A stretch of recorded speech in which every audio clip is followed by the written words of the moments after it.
So, what we're going to do is we are going to fix the Joy-Con using Nintendo's own way of doing this, as was shown on CNET the other day. So first off, what we're going to do is we're going to unscrew these. Normally the Triwing is a here, here, here, and here. I've already done that, so you don't need to do a Triwing 0, I think, is like the one that you use. So we've got a pry bar like this. It's really nice to go from that side. Try not to go from that side, because as you see, there's ribbons here, and you really don't want to screw that up. Once that's open, once again, just pry that out. You might have noticed that there could be a bit of stickiness. So when pulling it out, really be careful. Slowly pull this out, because if you rupture the battery lining, you're in a world of hurt, because lithium-ion batteries are not like the world's most stable thing. Alright, once that's open, grab like a regular Phillips head screwdriver and take 3 screws off. You don't need to do 5 because the other 2 are kind of stuck to the board.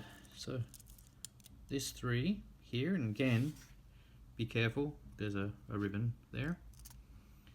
Right, that's done, it's off. So what we're going to be doing is, you see here, the visual, like the CNET thing, right there, that's where that antenna is. And then there's this, I'm guessing it's kind of a structural thing for the joystick on the other side, to give it some kind of forcey, structure. So what here is you got this trace as up here as and that's where the antenna is, and the problem is it's just has been discovered. So anyhow, what we're going to do is we're going to get a pair of scissors. What this is, the stuff that you can see here, this is the conductive foam. I just bought some conductive foam off the internet, and we're going to cut a piece of it, not very big, because it's not a very big area. As you can see, I bought some conductive foam. I got like a whole lot. Which is kind of funny, because when they sent it to me, they did it. So I just cut a piece about yay big. You can see my thumbnail for size. It's tiny. I mean, yeah, it doesn't have to be. Because the trick is, you don't need to glue it in. You can just like wedge her in. As you can see, I just wedge her in like right there. And that's it. Like, that's literally the whole thing. I mean, when you put it back together, let's just do everything in reverse. Make sure you're careful of that cable. She just goes in there like that. Let's screws back on. So 1, 2, and number 3. There we go. Look at that.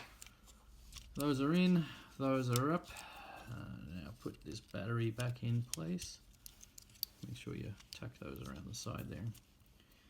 Give it a good press in, because there's that stickiness on there that I told you about before. And seal her up. Oops, what have I done wrong? There we go. Boop.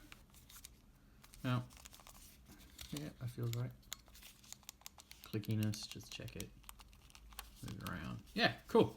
And as you can see, let's try and pair. Now, remember to disconnect these things beforehand from your switch. I don't know if you have to, but it's probably good. Anyhow, let's get the screws back on this thing, and we will we'll fire her up, and we'll check it out.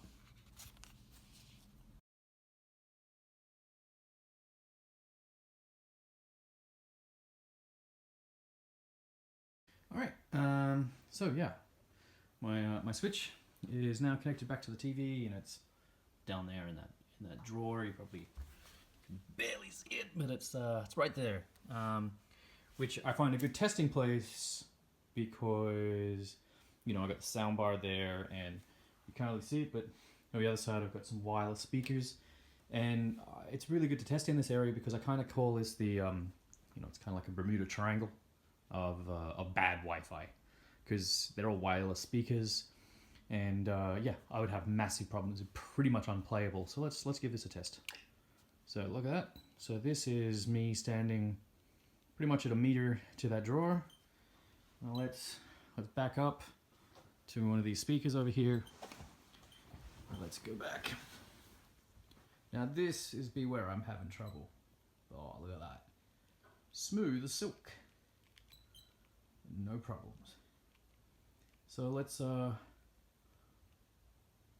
try out something else. Here's a bit further away.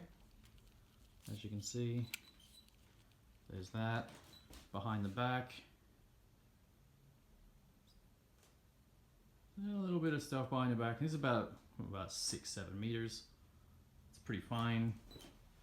Back around here. Yeah. Behind the back. Cover it up. Yeah, I mean, I think it's problem fixed. That's it. It's really simple. I mean, this one works, and you know, this one works. It's a pain in the ass that I had to do it, but you know, some conductive foam, cut off a tiny little piece, pair of scissors. These things are great. You know, if you can get one of these sets, that's pretty good. But that's it. Nice and simple, not hard.